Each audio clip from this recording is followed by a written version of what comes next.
चलो, तो आज लेक्चर 3 है। ठीक है, हम लोग यहीं पे छोड़ के गए थे गुरु ज्ञान में।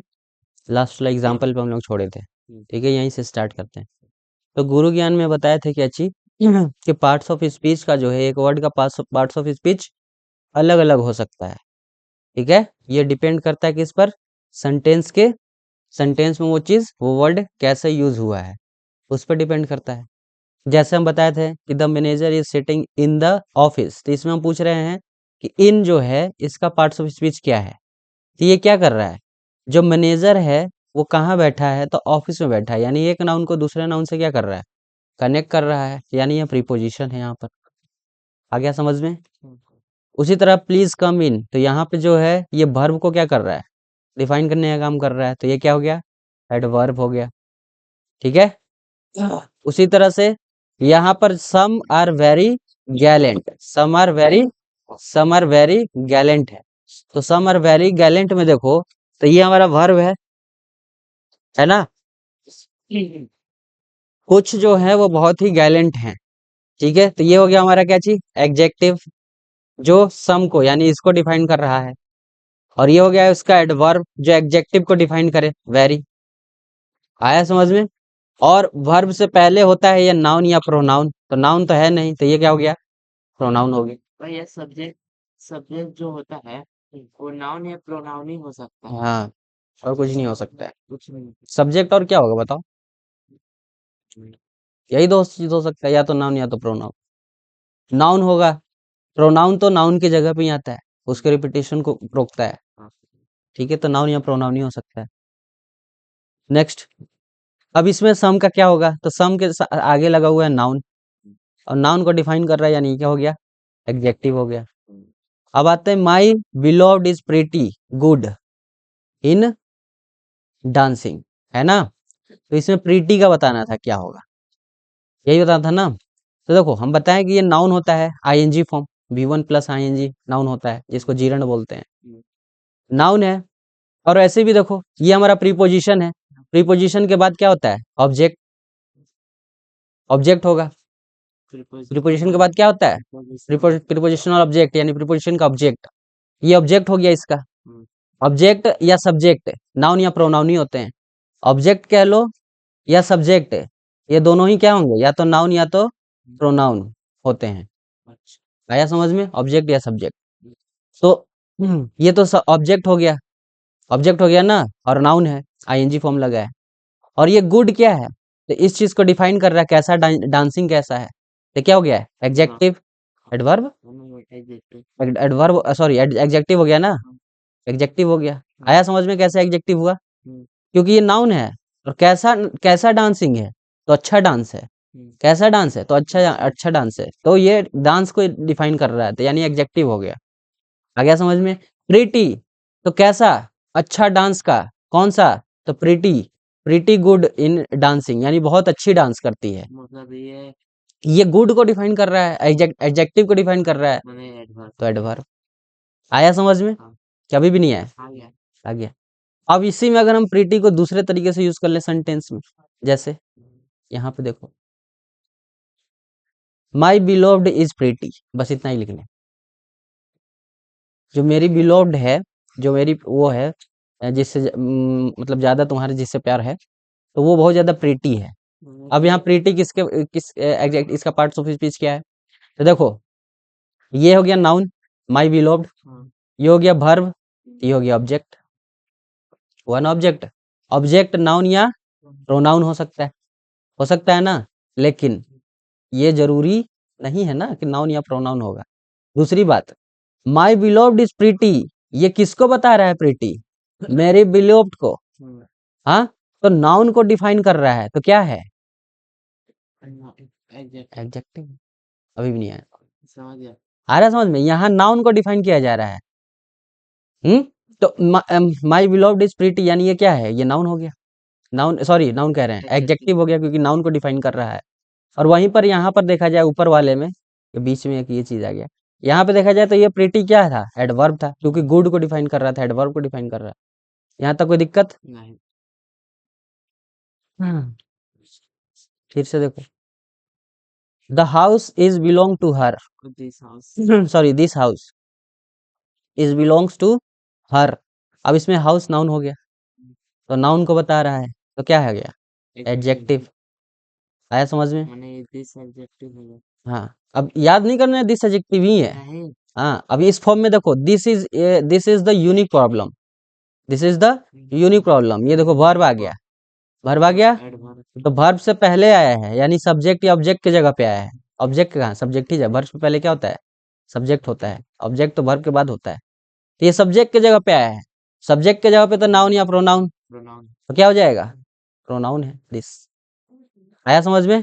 यहाँ देखो आंसर सबका लिखा हुआ है। पहला वाला प्रीपोजिशन था, दूसरा वाला एडवर्ब था, तीसरा वाला प्रोनाउन था, चौथा वाला एडजेक्टिव था, पांचवा वाला एडवर्ब था, छठा वाला एडजेक्टिव था, सातवां वाला एडजेक्टिव था, और आठवां वाला प्रोनाउन था। यहाँ तक कोई दिक्कत, नहीं समझ में आया? हाँ, अब उसी तरीके का एक और होता है, जिसका नाम है ओवर। ये भी एक वर्ड है, इसका भी पार्ट्स ऑफ स्पीच अलग अलग होता है। जैसे इन एंड ओवर, तो देखो इन हो गया प्रीपोजिशन, ये सब हो गया ऑब्जेक्ट, इसका हो गया ना ऑब्जेक्ट, इन प्रीपोजिशन हुआ तो ये ऑब्जेक्ट हुआ।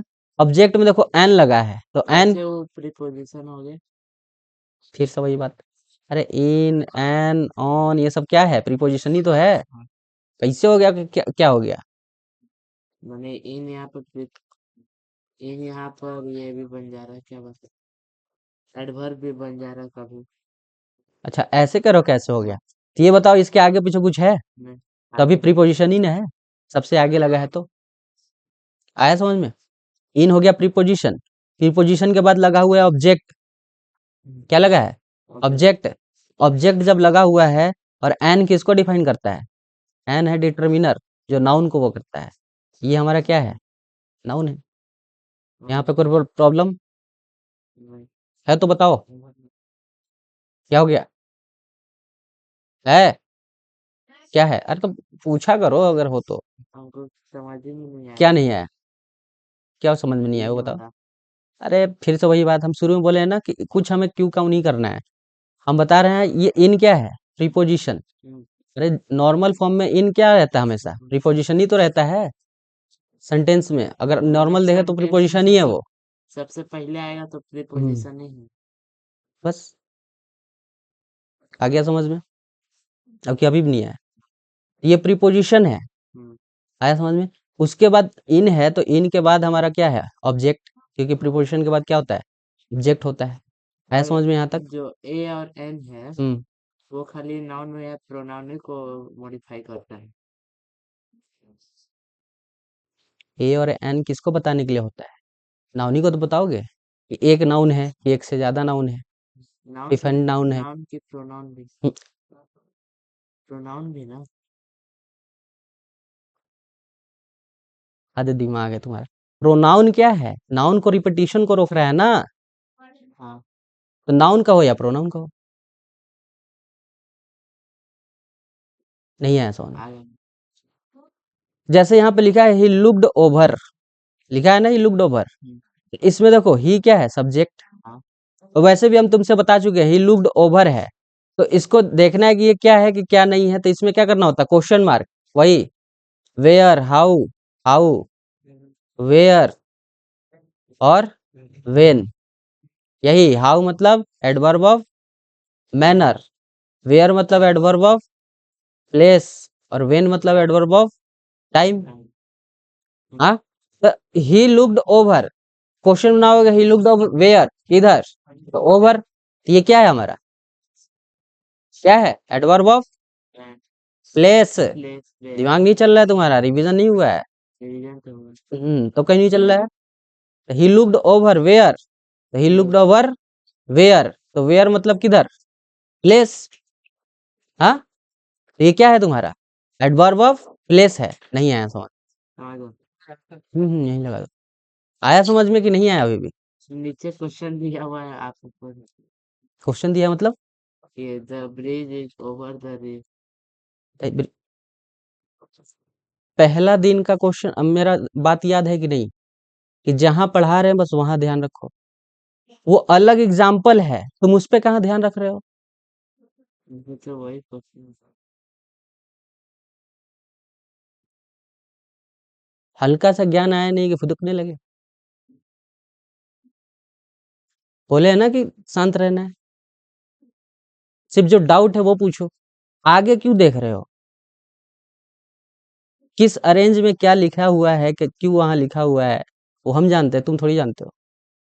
तो फिर आगे क्यों देख रहे हो? जहां पढ़ा रहे हो उस पर ध्यान दो।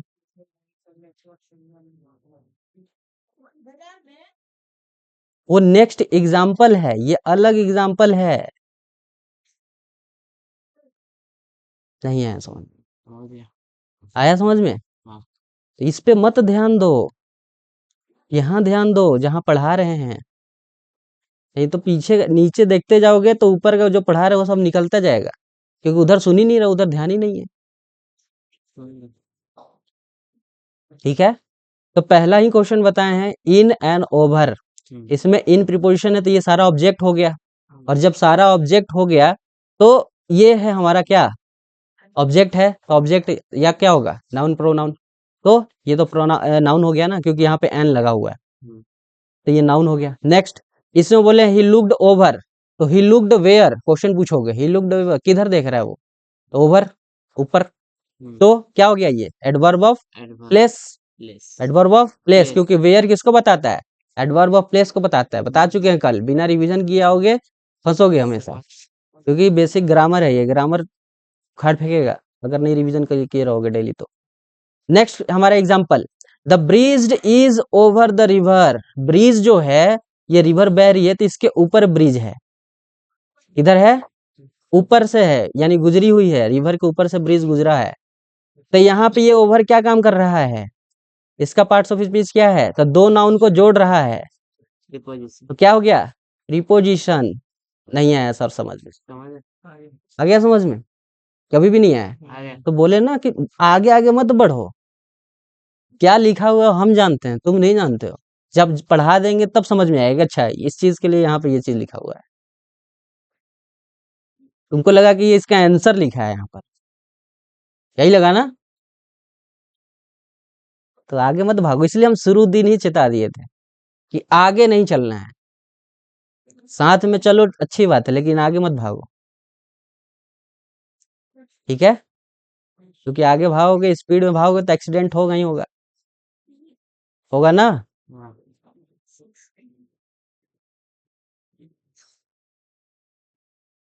तो ये चीज ध्यान रखना है। यहाँ आंसर लिखा हुआ है सबका, कर लोगे? सारा चीज किया हुआ है, इसलिए हम मिटा देते हैं लिखा हुआ चीज, क्योंकि सब चीज लिखा हुआ है, आंसर उनसे सब लिख के दे दिए हैं, ताकि एकदम प्रॉपर क्लीन राइटिंग में जाए तुम लोगों के पास नोट्स। तुम लोग भी इसको देख करके क्लीन ही बनाओ, अलग अलग पेन का वो यूज करो, ठीक है? आया समझ में? या अभी भी नहीं आ रहा है?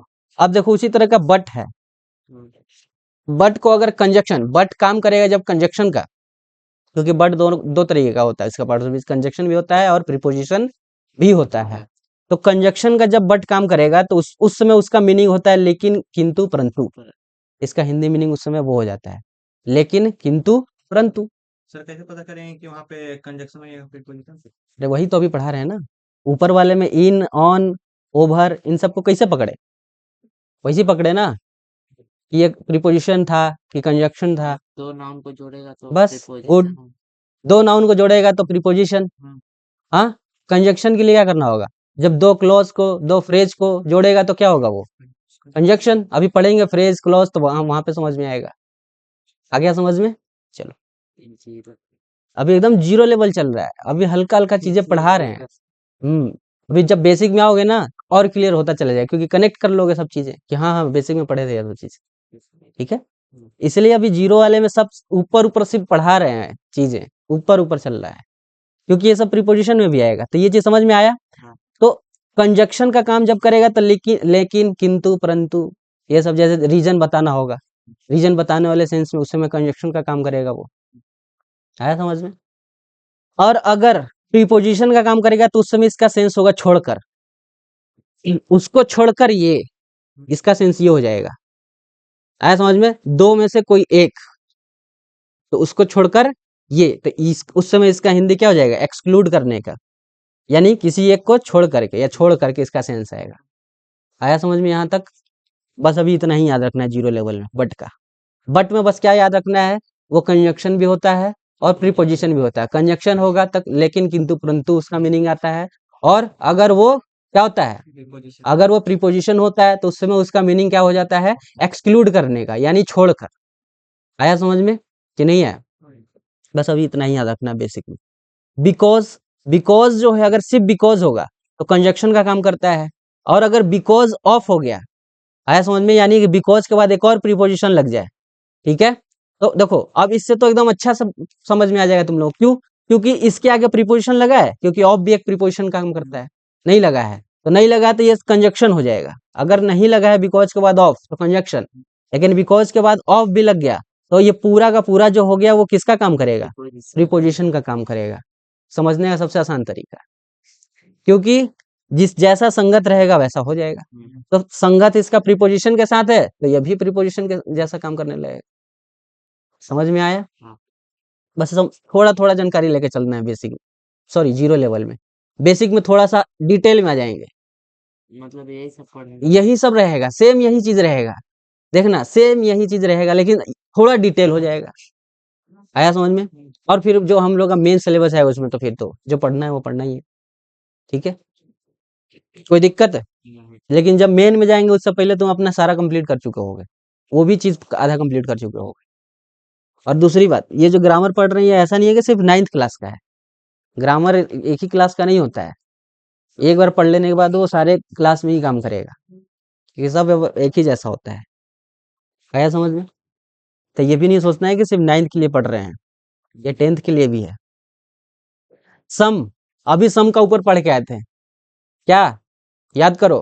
प्रोनाउन भी हो सकता प्रोनाउन भी था, एडजेक्टिव भी था कि नहीं? नाउन को डिफाइन कर रहा था, जैसे some girlfriends, some noun, some of the boys. Some of the boys तो प्रोनाउन हो गया ना, हाँ सम बॉयज। ठीक है, सम बॉयज, हाँ, हाँ तो नाउन के अगर साथ में आएगा तो प्रोनाउन, सॉरी एडजेक्टिव का काम करेगा। तो वही चीज था। तो सम का देखो दो है, अगर नाउन के साथ आया तो एडजेक्टिव हो जाएगा, और अगर सिर्फ सिंगल है, ठीक है, सब्जेक्ट के स्थान पे आया है तो प्रोनाउन का काम करेगा। कोई दिक्कत? नहीं। वही सब चीज लिखा हुआ है। नेक्स्ट, अब आते हैं एडवर्ब पे।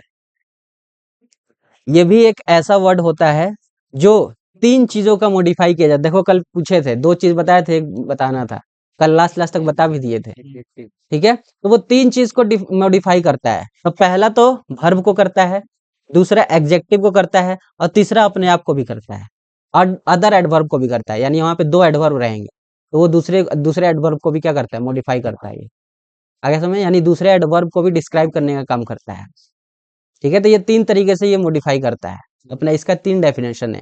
क्या क्या? वर्ब को भी करता है डिस्क्राइब, और एडजेक्टिव को भी डिस्क्राइब करता है, और अपने आप को भी, यानी दूसरा एडवर्ब को भी डिस्क्राइब करता है, ठीक है। कोई दिक्कत यहाँ तक? नहीं। चलो अभी इतना ही जानकारी रखना है। दिस का भी सेम सम के जैसा ही है, दिस भी जो है एकदम सेम सम के जैसा है। अगर नाउन के साथ साथ आया तो एडजेक्टिव का काम करेगा, और अगर सिंगल रहा सब्जेक्ट के स्थान पे तो प्रोनाउन की तरह काम करेगा। आ रहा है समझ में कि अभी भी नहीं आया? आया। रिवीजन करोगे डेली, वीडियो लेक्चर से वो करोगे, रिवाइज करोगे, आया समझ में, तो क्या हो जाएगा तुम लोगों का, अच्छा हो जाएगा ग्रामर, ठीक है। एक बार में थोड़ा सा दिक्कत होगा क्योंकि सब चीजें नया है तुम लोगों के लिए, लेकिन इसी चीज को डेली रिवाइज करते रहोगे। जो नहीं समझ में आया, वीडियो लेक्चर तुम लोगों के पास है, दोबारा से उस चीज को रिपीट कर लिए। एक बार नहीं समझ में आया, रिपीट करने का है, पीछे से बैक करके फिर से देख लिए, आया समझ में। ऐसे करके रिवाइज करो चीजों को, तो और क्लियर होता चला जाएगा, क्रिस्टल क्लियर हो जाएगा सब। तो ये चीज हो गया। अब देखो यहाँ से फ्रेज स्टार्ट हुआ, वर्ड हम लोग का कंप्लीट हो गया। क्या पढ़े थे ऊपर, क्या पढ़े थे? लेटर, लेटर के बाद वर्ड, वर्ड के बाद फ्रेज, पढ़े थे ना, कि वर्ड के ही ग्रुप को क्या बोल देते हैं, ग्रुप ऑफ वर्ड्स से क्या बन जाता है, फ्रेज बन जाता है। तो वर्ड वाला चीज हम लोग का कंप्लीट हो गया, वर्ड में जितना पढ़ना था जीरो लेवल में वो कंप्लीट कर चुके हैं। अब आगे बढ़ गया किस पर, फ्रेज पर। यहाँ तक कोई दिक्कत है? नेक्स्ट क्या हो गया? Phrase and it's phrase and its types, वही चीज सेम चीज। ये ग्रुप ऑफ वर्ड मिल करके एक फ्रेज बनाते हैं, और ऐसा नहीं है कि कोई भी ग्रुप ऑफ वर्ड बना दिए और फ्रेज बना लिए। जो भी फ्रेज बनाओगे वो एक मीनिंगफुल सेंस निकलना चाहिए उसका, क्या निकलना चाहिए, जैसे वर्ड का ग्रुप ऑफ लेटर को मिल करके एक वर्ड बनाते हैं, तो एक वैसे नहीं कि कोई भी लेटर उठाएं और एक वर्ड बना दिए, एक मीनिंगफुल सेंस निकलना चाहिए। वैसे वैसे ही फ्रेज का भी डेफिनेशन आ गया समझ में। ग्रुप ऑफ वर्ड्स जो क्या देते हो, एक सेंसफुल मीनिंग देते हो, जिसका सेंस आ रहा हो, आया समझ में, उसका मीनिंगफुल कुछ निकले, उसी को कहते हैं। जैसे माई एल्डर ब्रदर निकल रहा है, और ग्रुप ऑफ वर्ड्स है, एक ग्रुप वर्ड का, ये दूसरा वर्ड और ये तीसरा वर्ड, 3 वर्ड का ग्रुप है, तो ये फ्रेज हो गया। आया समझ में, इसका मीनिंग भी निकल रहा है, माई एल्डर ब्रदर। जैसे माई आइडियल टीचर, आ गया समझ में, एक सेंस भी निकल रहा है और 3 वर्ड का ग्रुप भी है, आ गया समझ में। जैसे ए डेमोक्रेटिक कंट्री, जैसे माई फ्रेंड, 2 वर्ड का भी ग्रुप अगर होगा तो वो एक फ्रेज है, आ गया समझ में कि नहीं है। जैसे all are friend, with my friend, our country, ये सब क्या है, ये सब फ्रेज है। ग्रुप ऑफ वर्ड्स मतलब एक फ्रेज, लेकिन एक मीनिंगफुल सेंस निकलना चाहिए, आ गया समझ में, तो इसको फ्रेज कहते हैं। अब आते हैं आगे, नोट। ठीक है, ये कौन सा नोट है, कौन सा वाला नोट है, हैं? नोट तो बहुत तरीके के होते हैं ना, कौन सा वाला नोट है? पढ़ने वाला Important वाला। हाँ, ये स्टूडेंट वाले नोट हैं, बिजनेस वाले नहीं। बिजनेस वाले बस नोट अलग होता है, वो गड्डी होता है, ऐसा समझ में। तो ये स्टूडेंट वाला नोट है जो अपने नोटबुक में लिखते हैं इंपॉर्टेंट के लाइन से, ठीक है, तो वो वाला नोट है, ठीक है। एक सेंटेंस में कई जगह फ्रेज यूज होता है, नोट में ये चीज याद रखना है। एक पूरा सेंटेंस लिखा हुआ है तो वहां कई जगह फ्रेज होगा। जैसे माई क्या हो सकता है, माई सन हो सकता है, मान लो कहीं किसी सेंटेंस में माई सन लिखा है, तो वो भी ग्रुप ऑफ वर्ड है, तो एक फ्रेज है, आया समझ में। तो कुछ भी अगर लिखा हुआ है, अगर उसका सेंसफुल मीनिंग निकल रहा है तो वो एक फ्रेज है पूरे सेंटेंस में। तो एक सेंटेंस में बहुत जगह फ्रेज हो सकता है, यूज हुआ होगा, ठीक है। वो सब्जेक्ट के जगह भी यूज हो सकता है फ्रेज, वो वर्ब की जगह भी यूज हो सकता है फ्रेज, वो ऑब्जेक्ट की जगह भी यूज हो सकता है फ्रेज, आया समझ में। वो कॉम्प्लीमेंट की जगह भी यूज हो सकता है फ्रेज, और वो अदर वर्ड यानी एडवर्ब की जगह भी हो जाएगा, आ गया समझ में। तो कहीं भी एक सेंटेंस में यूज हुआ होगा फ्रेज। स्ट्रक्चर तो बताया ना, सब्जेक्ट वर्ब ऑब्जेक्ट होता है, उसके बाद क्या आता है, प्रीपोजिशनल ऑब्जेक्ट अगर होगा तो वो आ जाएगा, यही हो सकता है, आया समझ में कि नहीं है, आया। यही चीज होगा। प्रीपोजिशनल ऑब्जेक्ट से बढ़िया हम यहाँ पे ये चीज लिख दें, क्या, कि प्रीपोजिशन फिर उसके बाद उसका ऑब्जेक्ट, आया समझ में, तो ये स्ट्रक्चर है।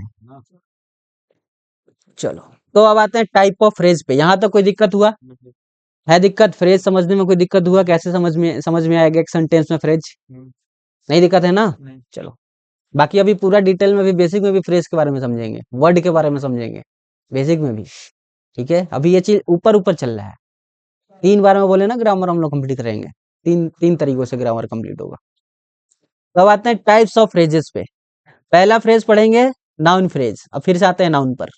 ऊपर तो हम लोग नाउन पढ़े, अब नाउन फ्रेज पढ़ेंगे, आया समझ में। उसी तरह क्लॉज में आएंगे तो नाउन क्लॉज पढ़ेंगे, ठीक है। क्लोज। तो अब आते हैं नाउन फ्रेज। तो नाउन से बनेगा फ्रेज, उसी को नाउन फ्रेज कहेंगे। जो नाउन से बना हुआ फ्रेज रहेगा उसी को क्या कहेंगे, नाउन फ्रेज। यानी जो नाउन से बना हुआ ग्रुप ऑफ वर्ड रहेगा उसी को हम क्या कहेंगे, नाउन फ्रेज। यानी पूरे फ्रेज में अगर कहीं भी लास्ट में अगर तुम्हें नाउन दिख गया तो पूरा फ्रेज कौन सा है, नाउन फ्रेज, आ गया समझ में। लास्ट में तुम्हें अगर नाउन दिख गया अगर उस पूरे फ्रेज में, तो क्या हो गया, वो नाउन फ्रेज है। जैसे, अच्छा पहले मैं इसका वो देख लेते हैं इंग्लिश में डेफिनेशन।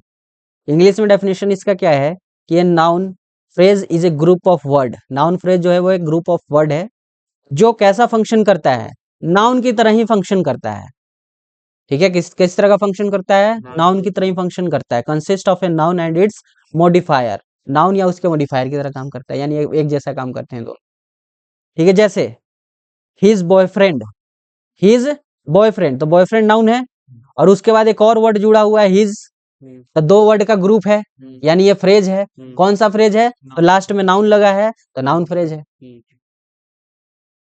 आया समझ में कैसे पहचानेंगे? हाँ एक से ज्यादा वर्ड हैं तो फ्रेज हो गए, उसी को कहते हैं। एक से ज्यादा वर्ड होते हैं, उनका ग्रुप होता है, तो उसी को फ्रेज कहते हैं। और लास्ट में अगर नाउन दिख गया तो नाउन फ्रेज हो गया। जैसे द कंट्री, तो द कंट्री में दो वर्ड हैं, उनका ग्रुप है, और लास्ट में कंट्री नाउन है, तो नाउन फ्रेज है। आ रहा है समझ में कैसे पकड़ना है? बहुत इजी है पकड़ना। फ्रेज कैसे पकड़ेंगे, क्लॉज कैसे पकड़ेंगे, अभी पढ़ते चलेंगे तो सब इजी लगेगा, लेकिन रिवीजन करोगे तब। ठीक है, क्लास में तो समझ में आ जाएगा, लेकिन रिवीजन नहीं करोगे तो धीरे धीरे भूल जाओगे, फिर तुम्हारे लिए वो मुश्किल हो जाएगा। कोई दिक्कत? अगर नहीं समझ में आ रहा है तो बोलो कि हाँ नहीं आ रहा है समझ, ताकि हम फिर समझाएंगे, कोशिश करेंगे। ठीक है, लेकिन हाँ अब आगे का पढ़ करके अब फिर वहीं पे सोचे, वहीं पे दिमाग अटकाए रहना, और जो पढ़ा रहे हैं उस पर ना सोचना, ठीक है, तो फिर वो बहुत बड़ा गलती है। कि आगे जो लिखा हुआ बस उस पर ध्यान आ रहा है, बाकी जहाँ भैया पेन चला रहे हैं पढ़ा रहे हैं वहां ध्यान ही नहीं जा रहा है। हाँ, और फिर लास्ट में जब वहां पे पहुंचेंगे और वहां पे पीछे से रिलेटेड कुछ चीज बताने लगेंगे, तब दिमाग खुलेगा, अरे ये कैसे हो गया, तब उसके बाद मेरा दिमाग खुल जाएगा, पीछे अभी जस्ट बता के आए। आया समझ में? तो जहां पढ़ा रहे हैं वहीं ध्यान रखो, उसके अलावा सब ब्लर कर दो कि कुछ नहीं दिख रहा है। ठीक है कि नहीं आया समझ में? आया। चलो नेक्स्ट, मेनी प्रॉब्लम्स, तो प्रॉब्लम नाउन है, मेनी एक और वर्ड आ गया। अब मेनी प्रॉब्लम एक सेंसफुल बन रहा है, मीनिंग बन रहा है ना, और ग्रुप ऑफ वर्ड्स है, तो क्या हो गया? फ्रेज। अब पूछा जाए फ्रेज में कौन सा फ्रेज है, नाउन तो प्रॉब्लम नाउन है तो नाउन फ्रेज है। आ गया समझ में? Much money noun phrase. A lot of book, देखो कितने ग्रुप ऑफ वर्ड्स हैं, 1 2 3 4, और 4 में लास्ट में नाउन है, तो टोटल मिला करके ये कौन सा नाउन है? नाउन फ्रेज है। आ गया समझ में? हाँ कभी भी नहीं आया? आ गया? हाँ चलो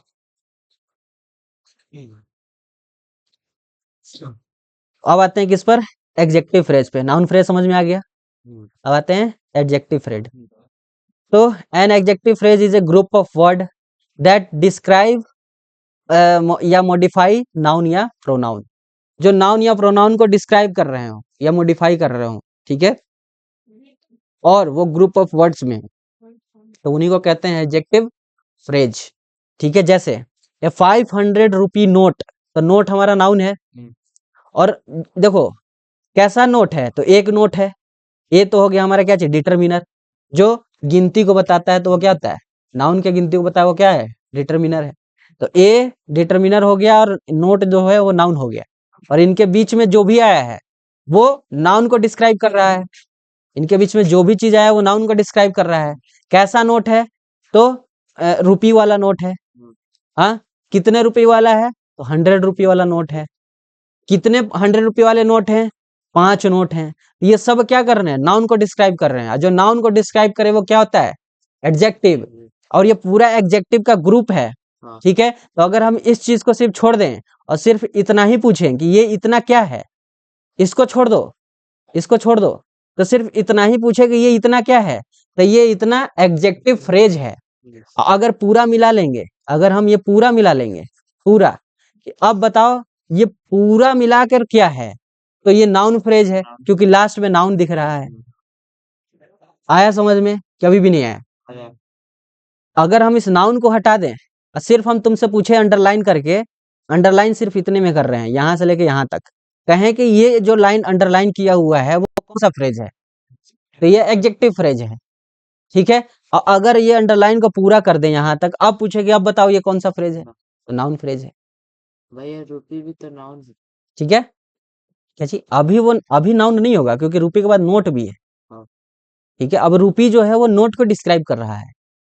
कैसा नोट है? कहीं अंग्रेज वाला तो नोट नहीं है, डॉलर तो नहीं है, नहीं, तो डॉलर नहीं है, कौन सा है? रुपी नोट है, तो वो नोट को डिस्क्राइब कर रहा है, तब वो नाउन कहाँ से? जब जो डिस्क्राइब करता है वो एडजेक्टिव हो जाता है।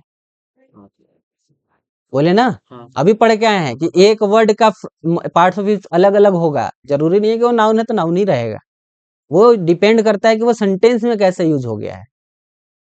आया समझ में? कभी भी नहीं आया? आ गया। आ गया। कोई दिक्कत? नहीं, तो मैंने ये नाउन फ्रेज। अभी नाउन, अगर हम इस, अभी देखो फिर वही दिमाग है, हाँ अगर हम ये यहाँ से यहाँ तक पूरा ले लें तो नाउन फ्रेज, लेकिन अगर हम सिर्फ यहीं तक अंडरलाइन करके पूछें यहीं तक, तब एडजेक्टिव फ्रेज है, क्योंकि अभी इसमें तो हम नाउन पूछ ही नहीं रहे हैं। और नाउन फ्रेज के लिए हम बता चुके हैं कि अगर लास्ट में नाउन दिख गया पूरे सेंटेंस में, पूरे फ्रेज में अगर नाउन दिख गया लास्ट में तो नाउन फ्रेज। नाउन नहीं है, एडजेक्टिव ही दिख रहे हैं जो नाउन को डिस्क्राइब कर रहे हैं, और हमें सिर्फ वहीं तक का अंडरलाइन करके पूछ रहा है, तो वो एडजेक्टिव फ्रेज होगा, क्योंकि उसमें नाउन का नहीं पूछ रहा है, नाउन को तो अलग कर दिया है अंडरलाइन करने के बाद। आया समझ में? कभी भी नहीं आ रहा है। आ गया। ए 2 आवर मीटिंग, तो मीटिंग नाउन है, तो ये यहाँ से लेकर यहाँ तक क्या है? Adjective phrase. लेकिन अगर हम यहाँ से लेकर के पूरा वहां तक पूछ लें तो नाउन फ्रेज, कोई दिक्कत नहीं।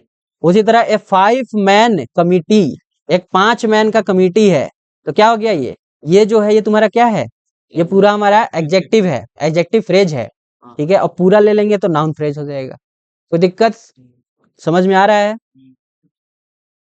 नाउन का इंफॉर्मेशन दे रहा है, ठीक है, कौन? ये सब नाउन के इंफॉर्मेशन दे रहे हैं, यहाँ नोट का इंफॉर्मेशन ये सब दे रहा है, यहाँ कमिटी का इंफॉर्मेशन ये सब दे रहा है, यहाँ मीटिंग का इंफॉर्मेशन दिया जा रहा है, यहाँ कमिटी का इंफॉर्मेशन ये सब दे रहा है।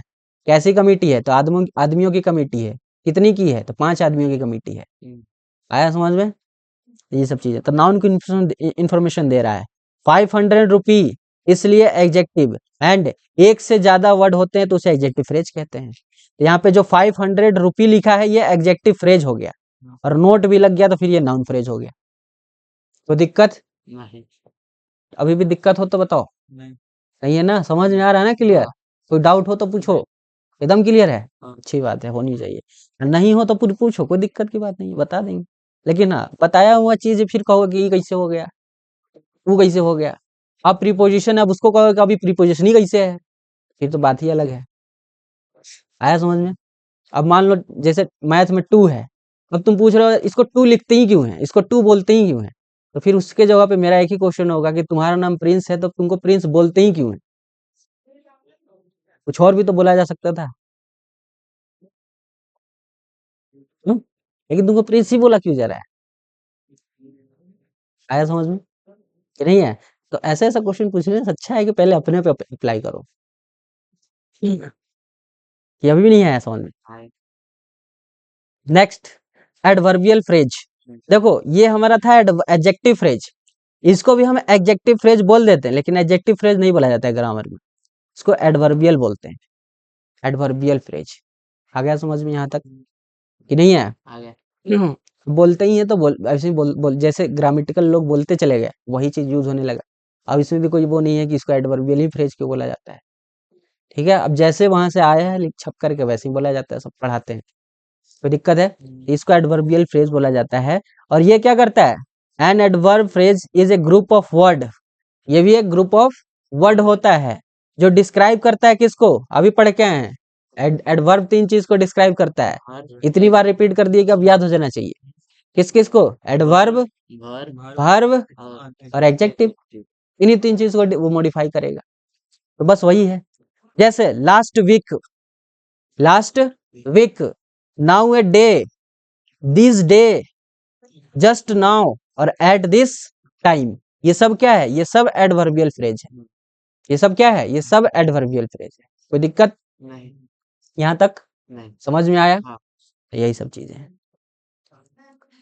हो गया कंप्लीट। इधर आते हैं अपना वर्बल फ्रेज पे। इस पे आते हैं वर्बल फ्रेज, जिसको वर्ब फ्रेज भी बोलते हैं, ठीक है। तो ये भी क्या है? A verbal phrase is a group of word that include a verb, जिसमें वर्ब भी इंक्लूड हो। जैसे जीरंड हो गया, पार्टिसिपल हो गया, इन्फिनिटिव हो गया। पार्टिसिपल में कौन सा? प्रेजेंट पार्टिसिपल, पास्ट पार्टिसिपल, याद करो। इन्फिनिटिव क्या होता है? इन्फिनिटिव होता है 2 प्लस V1, यानी कि 2 जो प्रीपोजिशन है उसके साथ वर्ब का फर्स्ट फॉर्म यूज करते हो तो उसी को इन्फिनिटिव बोलते हैं। उसी को क्या बोलते हैं? इन्फिनिटिव। जैसे क्या बोलते हो? जैसे मान लो 2 गो लगा है, तो 2 है प्रीपोजिशन और उसके साथ V1 फॉर्म लगा है गो का, ठीक है। तो ये पूरा मिला के क्या है? इसी को हम इन्फिनिटिव बोलते हैं। इसी को हम क्या बोलते हैं? इन्फिनिटिव। आया समझ में? जीरंड क्या होता है? तो जीरंड में वर्ब का फर्स्ट फॉर्म में आईएनजी लग जाए तो उसी को जीरंड कहते हैं। जैसे गोइंग, आया समझ में? प्लेइंग, ये सब है, ये सब जीरंड। आया समझ में? अभी भी नहीं आया? वही सब चीजें हैं, this modify the function of noun, adjective और एडवर्ब, इन सबको ये मॉडिफाई करेगा। जैसे देखो इज कमिंग, इज कमिंग, तो इज भी वर्ब है और कमिंग भी वर्ब है, आया समझ में? तो ये पूरा ग्रुप हो गया, ग्रुप ऑफ वर्ब हो गए, वर्ब का पूरा ग्रुप है वर्ड का, ये क्या हो गया? वर्बल फ्रेज हो गया।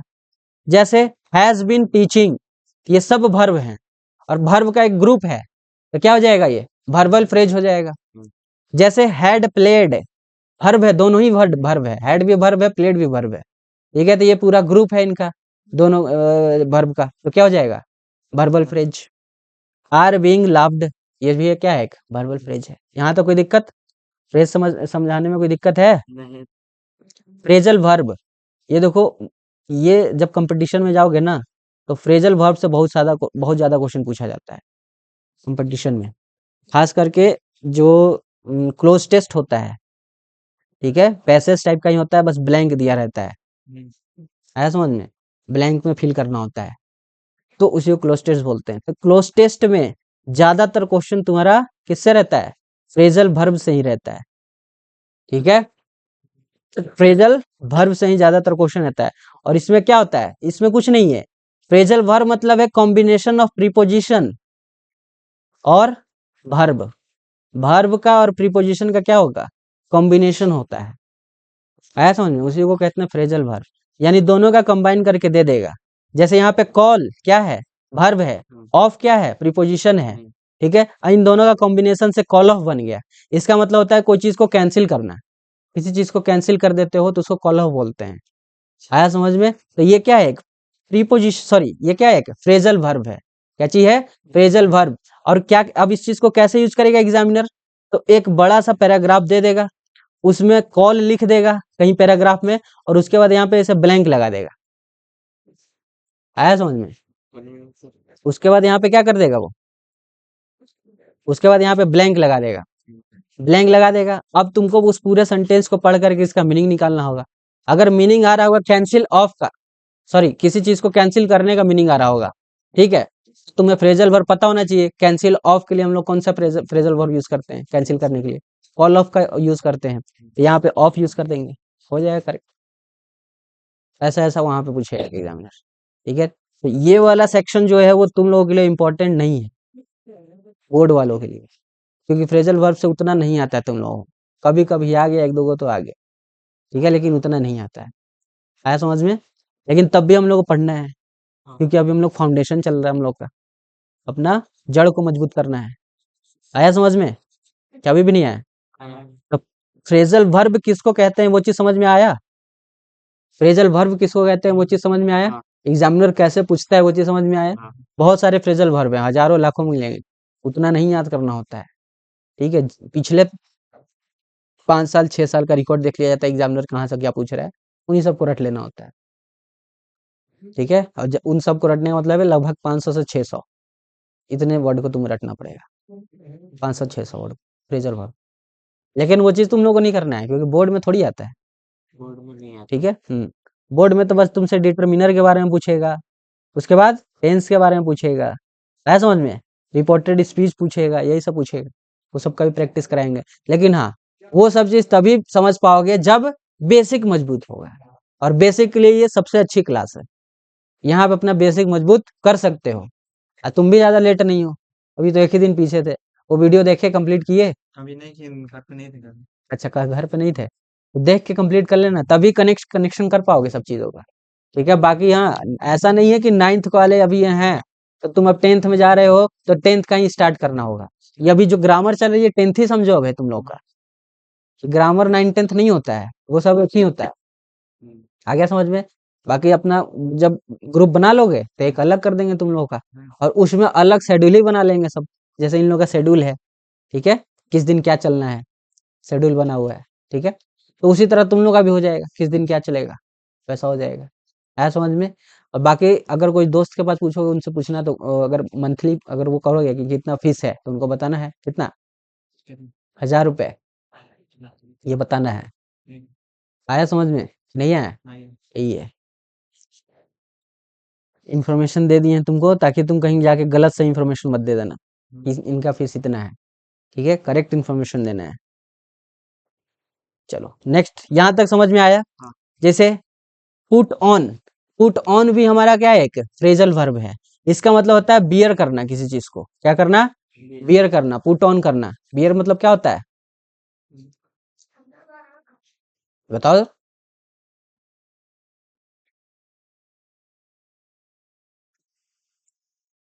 बताओ, भालू मेरे मन में है, नहीं यही था ना मन में, भालू नहीं। पुट ऑन करना यानी किसी चीज को बियर बियर करना, यानी कि हासिल करना। किसी चीज को क्या करना, हासिल करना, प्राप्त करना, उसको कहते हैं पुट ऑन करना। आया समझ में। कॉल अप मतलब रिकॉल करना। क्या करना, रिकॉल। कॉल अप करना यानी रिकॉल करना। जैसे कॉल फॉर मतलब डिमांड है, किसी चीज का डिमांड करोगे, जैसे अपने घर पे अपने पेरेंट्स से डिमांड करोगे, क्या करोगे, जो भी चीज की तुम्हें जरूरत है। मान लो कि ठंडी में चश्मे की जरूरत है, कि आंख में ठंडा लगता है, तो उसके लिए कॉल ऑफ क्या करोगे, कॉल फॉर करोगे, कॉल ऑफ नहीं करोगे। क्या करोगे, कॉल फॉर मतलब डिमांड करोगे। पुट अप विथ मतलब सहन करना है, जैसे ठंडी को सहन करोगे तो क्या करोगे, पुट अप विथ करोगे। ठीक है। लुक डाउन अपॉन मतलब हेट करना, जब किसी से हेट करते हो तो उसका फ्रेजल वर्ब होता है लुक डाउन अपॉन। आया समझ में कि नहीं आया। आ गया। अब आता है prepositional phrase. Prepositional phrase, the prepositional phrase भी एक ग्रुप ऑफ वर्ड होता है जो कि प्रीपोजिशन और उसके ऑब्जेक्ट को मिलके बनता है। प्रीपोजिशनल फ्रेज कहाँ बनेगा, प्रीपोजिशन और उसके बाद जितने भी उसके आगे आगे वो सब उसका ऑब्जेक्ट है। आया समझ में। तो उनका ग्रुप को हम लोग क्या कहते हैं, प्रीपोजिशनल फ्रेज कहते हैं। आया समझ में। अब एग्जांपल से देख लेंगे, along with modifier of the subject object. जैसे एग्जांपल, प्रीपोजिशन के बाद जो हम लिखते हैं वो नाउन या प्रोनाउन लिखते हैं, यूज करते हैं। देखो यहाँ लिख भी दिए हैं। प्रीपोजिशन के बाद जो भी चीज आता है वो नाउन या प्रोनाउन ही आता है, ऊपर ही बता चुके हैं, ये चीज कितनी बार बता चुके हैं, रट जाना चाहिए। उसे हम प्रीपोजिशनल फ्रेज कहते हैं। उसी को हम क्या कहते हैं, जैसे अंडर द टेबल, तो अंडर हमारा प्रीपोजिशन है, तो द टेबल ये पूरा मिला करके एक प्रीपोजिशनल फ्रेज हो गया। कोई दिक्कत। नहीं। जैसे in the shade of a tree, in the shadow of tree, in the shade of tree, in the shadow of tree, मतलब इन हो गया प्रीपोजिशन। उसके बाद यहां से लेके यहां तक तो ये हो गया प्रीपोजिशनल फ्रेज। ठीक है। अब देखो फिर से आ गया प्रीपोजिशन, फिर से यहां से लेकर यहां तक हो गया प्रीपोजिशनल फ्रेज। आया समझ में, कभी भी नहीं आया, आ गया। आ गया। तो देखो एक सेंटेंस में बहुत दो बार फ्रेज बन गया। बोले थे ना कि एक सेंटेंस में बहुत सारे फ्रेज मिल जाएंगे, तो यहाँ देखो दो फ्रेज मिल गया एक सेंटेंस में पूरा। मिला कि नहीं मिला। उसके बाद इन माई ऑफिस, तो इन हो गया यहाँ पे प्रीपोजिशन, और माई ऑफिस तक अगर हम पूरा लें तो ये हो जाएगा प्रीपोजिशनल फ्रेज। क्या हो जाएगा, प्रीपोजिशनल फ्रेज। अब एक एक करके अब यहाँ से फ्रेज का टेस्ट चलेगा। क्या चलेगा, फ्रेज का टेस्ट। फ्रेज जितना पढ़ना था हम लोगों ने पढ़ लिया। अब क्वेश्चन आएगा, उसका आंसर बताते जाना है कि ये कौन सा फ्रेज है। आया समझ में। नीचे पहला क्वेश्चन है, बताओ जरा। यहाँ अंडरलाइन जो किया हुआ है उनको बताना है ये कौन सा फ्रेज है। तो she will sit quickly and quietly. एक बात ध्यान देखो, हम बताए हुए थे कि एल वाई लगाकर जनरली क्या बनता है, ये भी हम हिंट दिए हुए हैं, एडवर्ब। तो ये एडवर्बियल फ्रेज हो गया। और वैसे भी नहीं अगर समझ में आया तो sit, she will sit where, she will sit where, कहाँ बैठेगी ये भाई, कहाँ बैठोगी, सी विल सिट वेयर। तो वेयर यानी कि adverb of place, adverb of place. तो ये जो है वो क्या चीज है, ये एडवर्ब ऑफ प्लेस है। अभी भी नहीं आया समझ। आ गया। आ गया। आ रहा है समझ में। हाँ। ये कौन सा फ्रेज हो गया, एडवर्बियल फ्रेज हो गया। और ये हिंट बहुत बड़ा दिए थे वहां पर, याद करो, हिंट दिए हुए थे। इसलिए कहते हैं वीडियो को रिपीट करके देखा करो, घर पे जाकर रिवाइज किया करो वीडियो से भी। ठीक है। हिंट बहुत ज्यादा देते हैं चीजों को, और उन सब चीजों को भी कहीं साइड में लिख लिया करो। ये देखो यहाँ पर ये चीज पढ़ाया हुआ था ना, क्या कि भर्ब से पूछो हाउ, भर्ब से पूछो व्हेन, भर्ब से पूछो वेयर। बोले थे कि नहीं बोले थे। और इनका जो रिप्लाई आएगा वो क्या आएगा, एडवर्ब आएगा। बोले थे कि नहीं बोले थे, बोला था। बोले थे, तो बस खत्म हो गया। तो समझ में आया, तो वो हो जाएगा। नेक्स्ट इसका बताओ। यू कैन नॉट पास, ये कटा हुआ है, you can not pass without hard work. तुम पास नहीं कर सकते हो जब तक तुम क्या करोगे, जब तक तुम हार्ड वर्क नहीं करोगे। प्रिपोजिशन वाला जल्दी बताओ। You can not pass without hard work, क्या होगा? तुम प्रीपोजिशन पे जा रहे हो और ये एडजेक्टिव पे जा रहा है, तुम्हारा रिवीजन ही नहीं है तो नहीं पता क्या हो। चलो अब यहाँ पे अब इसको हम लोग क्या बताएंगे, बताओ जरा। अच्छा अभी यहाँ पे आंसर दिया ही नहीं है किसी का, चलो अच्छी बात है, हम छुपा रहे थे, यहाँ तो आंसर दिया ही नहीं है। बताओ क्या हो सकता है।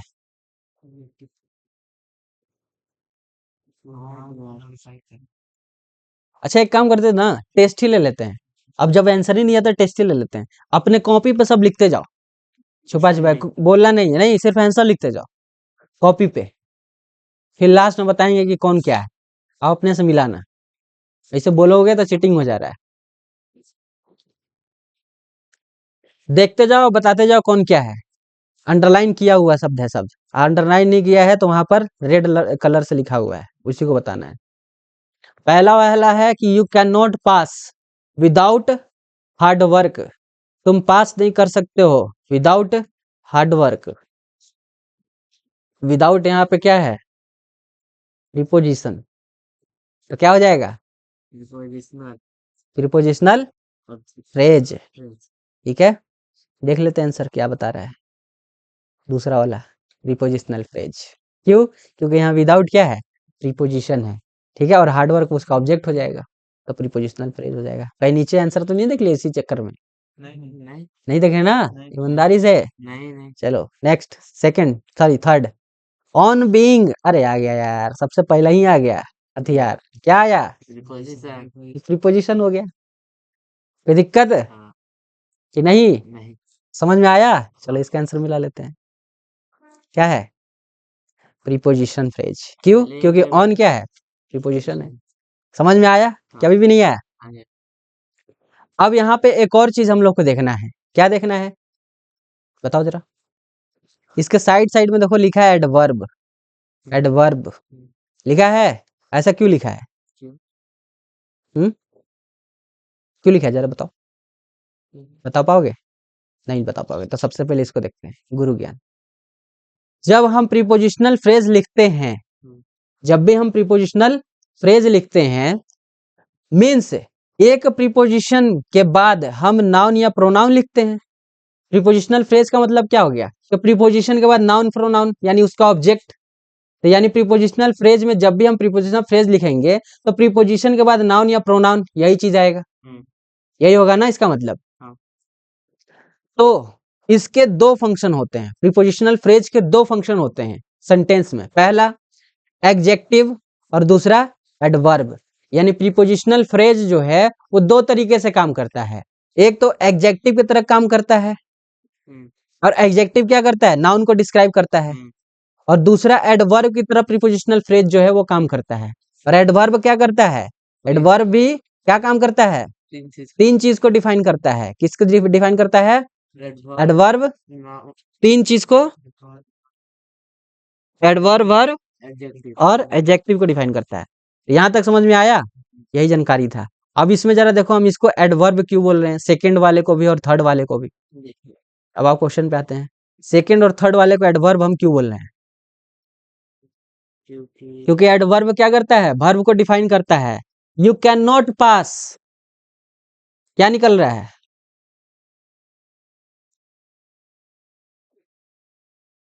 यू कैन नॉट पास, पास तो वर्ब है। क्वेश्चन बनाओ। वर्ब से हम लोग क्या पूछते हैं, एडवर्ब जानने के लिए वर्ब से क्या पूछते हैं, तीन चीज पूछते हैं, हाउ, वेयर और व्हेन। तो वेयर तो बताता है प्लेस, व्हेन तो बताता है टाइम, लेकिन यहाँ टाइम और प्लेस का तो कुछ जिक्र नहीं है, यानी कहीं ना कहीं एडवर्ब ऑफ मैनर के बारे में बात हो रहा है। तो how you can not pass या how can you not pass, तुम कैसे पास नहीं करोगे, विदाउट हार्ड वर्क, जब तक तुम हार्ड वर्क नहीं करोगे तब तक तुम पास नहीं करोगे। आया समझ में। तो कौन सा है ये, एडवर्ब का काम कर रहा है। प्रीपोजिशनल फ्रेज तो है ही, लेकिन काम कैसे कर रहा है, एडवर्ब की तरह काम कर रहा है। आ गया समझ में कि नहीं है। हाँ तो जी, ऑप्शन में दोनों में से कोई एक ही मिलेगा, या तो प्रीपोजिशनल फ्रेज मिल जाएगा या तो एडवर्ब मिल जाएगा। आ गया समझ में कि अभी भी नहीं आया? हाँ जी, दोनों ही लिख, दोनों में से अगर दोनों ही आता है तो फिर वो तुम्हारा आंसर ही गलत है, क्योंकि दोनों बात सही है। प्रीपोजिशनल फ्रेज भी है क्योंकि विदाउट यहाँ पे प्रीपोजिशन है, और इसके हिसाब से ये काम कर रहा है किसका? एडवर्ब का। ठीक है, क्योंकि हाउ का आंसर मिल रहा है, एडवर्ब ऑफ मैनर का आंसर मिल रहा है कि जब तक तुम हार्डवर्क नहीं करोगे तब तक तुम पास नहीं होगे। उसी तरह से यहाँ पे देखो, on being punished he left the room. Left, how, where बताओ। वेयर ही लिव हाँ, good. Where, where he left the room, कहाँ, कब वो लेफ्ट किया रूम को? कहाँ पे वो लेफ्ट किया रूम को? जब वो पनिश्ड था, जब वो पनिशमेंट उसको मिला तो उसको बोला गया जाओ तुम कहाँ चले जाओ? रूम से बाहर चले जाओ, हाँ। रूम से बाहर चले जाओ। आया समझ में? तो वेयर का यहाँ क्वेश्चन बन रहा है वर्ब से, तो जब वर्ब से वेयर का क्वेश्चन बनता है तो एडवर्ब ऑफ प्लेस, यानी ये एडवर्ब का काम कर रहे हैं। आया समझ में कि अभी भी नहीं आया? ये चीज बहुत इंपॉर्टेंट चीजें हैं जो दूसरे दूसरे टीचर, दूसरे कोचिंग में सब चीज नहीं पढ़ाया जाता है, क्योंकि थोड़ा सा डिफिकल्ट की तरफ चला जाता है, बच्चों को समझाना मुश्किल हो जाता है, क्योंकि वो इस चीज को मानते नहीं है। और दूसरी बात, टीचर नहीं पढ़ाना चाहते हैं, क्यों? क्योंकि उनको एकदम जीरो से पढ़ाना होगा, जिसमें टाइम लगेगा पढ़ाने में। और दूसरी बात, बच्चों को नहीं समझ में आएगा तो कोचिंग छोड़ के जाएंगे कि भैया टीचर बढ़िया नहीं पढ़ा रहा है, हाँ चलो दूसरा तो कोचिंग देखते हैं। आया समझ में? तो उनका भी आदत बन गया क्या करने का? इजी इजी चीज पढ़ाने का, कि इजी इजी चीज पढ़ाएंगे तो बच्चों को लगेगा यार टीचर तो बहुत बढ़िया पढ़ा रहा है। आया समझ में? तो वो इजी इजी चीज पढ़ा देगा, तुम लोग को लगेगा वाह कितना अच्छे टीचर है। तो ये सब चीजें पढ़ाने से वो लोग बचते हैं। डायरेक्ट तुम लोग को जो सिलेबस में है डिटर्मिनर है, चलो स्टार्ट करते हैं कल से डिटर्मिनर, बस डिटर्मिनर स्टार्ट कर दिया। अब तुम्हें समझ में आ रहा है पीछे की चीजें, कनेक्शन बैठ रहा है कि फ्रेज किसको कहते हैं। उस पूरे डिटर्मिनर में फ्रेज आया, कैसे फ्रेज हो गया भाई, कौन सा फ्रेज आ गया, एडवर्ब फ्रेज कैसे हो गया सर?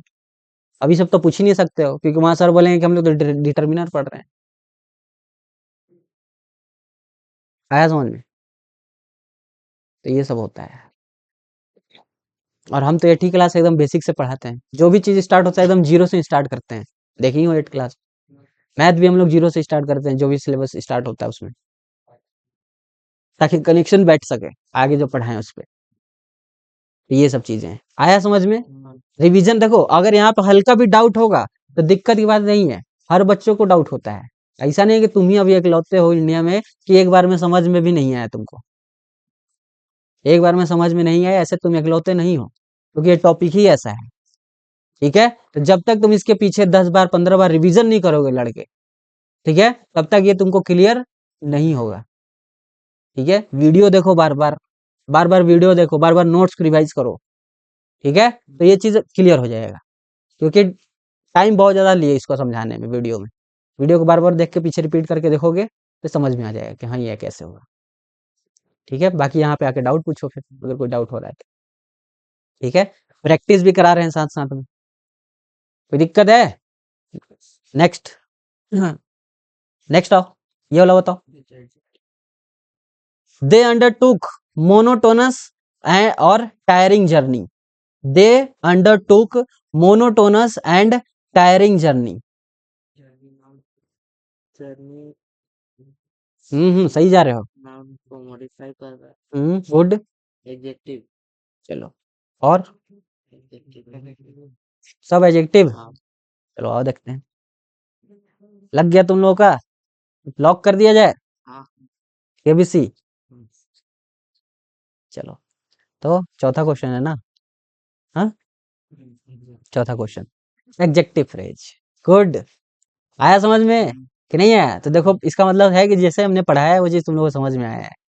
तो एडजेक्टिव फ्रेज इसलिए क्योंकि जर्नी जो है वहां पे नाउन है, जर्नी वहां पे क्या है? नाउन है। बाकी सबको ब्लर कर दो, अगल बगल जो भी चीज दिख रहा है, सिर्फ जो पढ़ा रहे हैं उसको देखो, क्योंकि अगल बगल में आंसर दिया हुआ है अगले का। ठीक है, तो एडजेक्टिव क्या है? एडजेक्टिव वहां पर, नाउन, सॉरी एडजेक्टिव कह रहे हैं, जर्नी वहां पर नाउन है। जर्नी जब नाउन है तो वो क्या हो जाएगा फिर? ये नाउन को डिस्क्राइब कर रहे हैं कि भाई कैसा जर्नी था, काफी ज्यादा थकावट वाला जर्नी था और काफी ज्यादा मोनोटोनस था।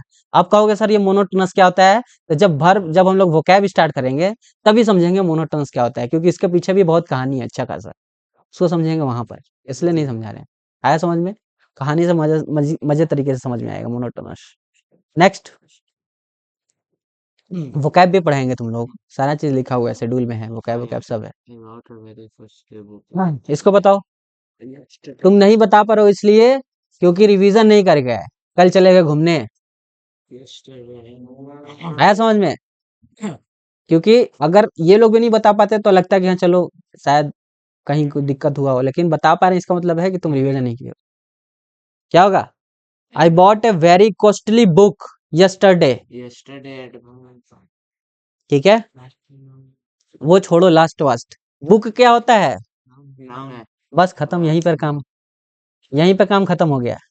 ये जब क्या है? नाउन है। अब बता दो, अब तो बड़ा हिंट मिल गया। Noun. क्या है ये? Noun. नाउन फ्रेज है। तो साइड में देखो लिखा भी है, क्या लिखा है? Noun phrase. आया समझ में?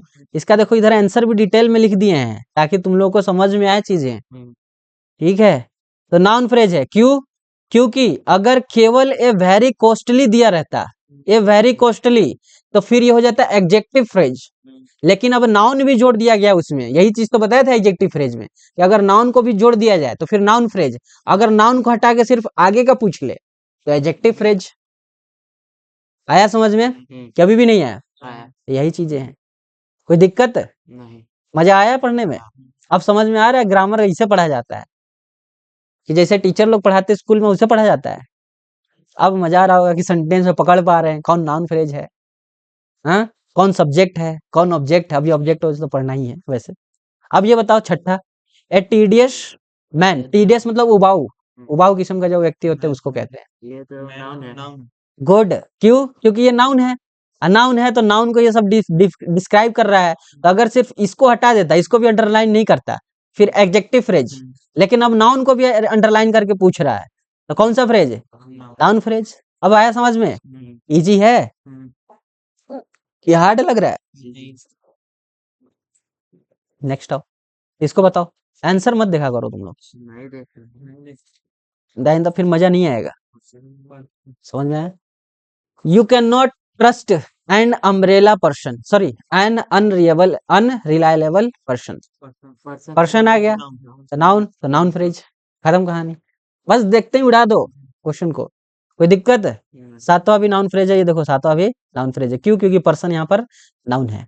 नेक्स्ट, दे वांटेड टू पास। अभी बताए थे 2+V1 क्या होता है? कौन सा प्रीपोजिशन? Prepositional object. आई से था। Good good. 2+ देखो 2 तो प्रीपोजिशन है, तो ये तो प्रीपोजिशनल फ्रेज हो गया। ये तो प्रीपोजिशनल, क्योंकि फ्रेज का ही टेस्ट है तो ये प्रीपोजिशनल फ्रेज हो गया। लेकिन अगर हम वर्ब में पूछें कि 2+V1 क्या होता है, अभी बताए हुए थे इन्फिनिटिव, बताए थे ना, इन्फिनिटिव इन्फिनिटिव होता है। लेकिन फ्रेज का टेस्ट चल रहा है तो ये तो फ्रेज है, क्योंकि प्रीपोजिशन के बाद जो भी आता है वो ऑब्जेक्ट हो जाता है। ये तो प्रीपोजिशनल फ्रेज है। देखो प्रीपोजिशनल फ्रेज है, बट 2+V1 इन्फिनिटिव वर्ब पढ़ चुके हैं, इन्फिनिटिव होता है, तो इसलिए ये प्रीपोजिशनल ऑब्जेक्ट नहीं है, ये वर्बल फ्रेज है। अब आया समझ में कहानी? कभी भी नहीं आया? आया? अरे आया कि नहीं आया? नहीं आया समझ में? चलो, यहाँ पर जो है कहाँ गया ये? टू पास। ये जो टू है ये तो प्रीपोजिशन है, इसकी वजह से ये प्रीपोजिशनल फ्रेज हो गया, प्रीपोजिशनल फ्रेज हो गया। लेकिन अगर हम कहें क्या ये प्रीपोजिशनल ऑब्जेक्ट है, तो प्रीपोजिशनल ऑब्जेक्ट नहीं है। क्यों? क्योंकि 2+V1 होता है हमारा इन्फिनिटिव, यानी एक वर्ब होता है। क्या होता है? एक वर्ब। अगर वहां एग्जाम में प्रीपोजिशनल फ्रेज भी आया तो वो भी सही है, अगर वहां पे प्रीपोजिशनल फ्रेज ना लिखे के वर्ब फ्रेज भी आया तो वो भी सही है। यहाँ तो कोई दिक्कत? मतलब ये वर्बल फ्रेज भी वर्बल फ्रेज भी है, जैसे ऊपर वाले में एक में हुआ था, याद करो, बताए थे कि उन दोनों में से कोई भी ऑप्शन आएगा तो फिर क्वेश्चन ही गलत है, वो एक ही आएगा, वैसे ही। आया समझ में? कभी भी नहीं आया? दोनों में से कोई भी लिखेंगे तो गलत नहीं। समझ में आया? हम्म, नेक्स्ट बढ़ जाए। Infinitive verb, infinitive. नेक्स्ट ये बताओ। few years back, I supported him a few year back. time, I supported him a few year back. time, I supported him a few year back. time का when I supported, adverbial, adverb, हाँ, adverbial, कैसे? time का ये supported, when का use good. Supported when, When I supported him. कब मैं तुम्हें support करूंगा? few A few year back, back. कुछ साल, sorry, when I was supported him, मैं तुम्हें कब सपोर्ट किया था? few तो कुछ साल पहले। ठीक है, यानी ये क्या है? Adverbial phrase. कौन सा? Time, time. Adverb of time है। तो यहाँ तक कोई दिक्कत है? तो देखो एडवर्बल फ्रेज है। क्यों? क्योंकि आई सपोर्टेड हिम व्हेन, कब भाई? कब मैंने तुम्हें किया था सपोर्ट? कब किया है? कुछ साल पहले, कुछ साल पहले किया है। तो adverb of time, sorry when करीब, हाँ एडवर्ब ऑफ टाइम है। क्या है? Adverb of time. कोई दिक्कत? कैसे भी क्वेश्चन बना लो, व्हेन आगे कर लो, व्हेन पीछे कर लो, कैसे भी कर लो। आया समझ में? Supported when, I supported him when, कब? मैं तुम्हें कब सपोर्ट किया था? कुछ साल पहले किया है। व्हेन लगा, ठीक है, आया समझ में? कैसे ही बना लो, पूरा सेंटेंस लिखने के बाद व्हेन लगा लो, हाउ लगा लो, वेयर लगा लो, कैसे ही बना लो, लेकिन उसका जो रिप्लाई आएगा वही तुम्हारा क्या होगा? एडवर्ब होगा। आ गया समझ में यहाँ तक कि नहीं आया? आगे, इजी लग रहा है क्वेश्चन? नेक्स्ट, ये tigers and lions are wild animal. Tigers and lions are wild animal. दोनों ही नाउन है, तो नाउन फ्रेज इसमें तो इजी, इसमें तो कुछ करना ही नहीं है। ठीक है, वैसे भी वर्ब के पहले आया है, तो वर्ब के पहले सब्जेक्ट ही आता है, और सब्जेक्ट नाउन या प्रोनाउन ही होता है। ठीक है, next, never look down upon, अभी पढ़ के आए थे। Look down upon, look down upon अभी पढ़ के आए थे। कहाँ से कहाँ तक अंडरलाइन, अरे रेड कलर से लिखा हुआ है ना, ये रेड रेड नहीं दिख रहा है तुम, बाकी सब ब्लैक है। नेवर लुक डाउन अपॉन, तो लुक डाउन अपॉन अभी पढ़ के आए थे। हेट करना, हेट करना होता है, तो क्या हो गया? ये फ्रेजल वर्ब हो गया। आया समझ में? Next, my younger brother ate, sorry my younger brother ate all the mangoes. Ate मतलब ये ईट का क्या है? एट का ये क्या होता है? पूरा बताओ, तीनों फॉर्म ईट का। ईट, एट, ईटन, तो वही है eight V2। All the mangoes को बताना है कि क्या है? All the mangoes noun verb है। गुड, नाउन वर्ब है, नाउन फ्रेज है ये, क्योंकि मैंगो क्या है हमारा? नाउन, तो नाउन है तो पूरा नाउन फ्रेज हो गया। समझ में आया? तो ये है टेस्ट तुम लोगों का, फ्रेजर टेस्ट भी हो गया पढ़ाने के बाद। कोई दिक्कत?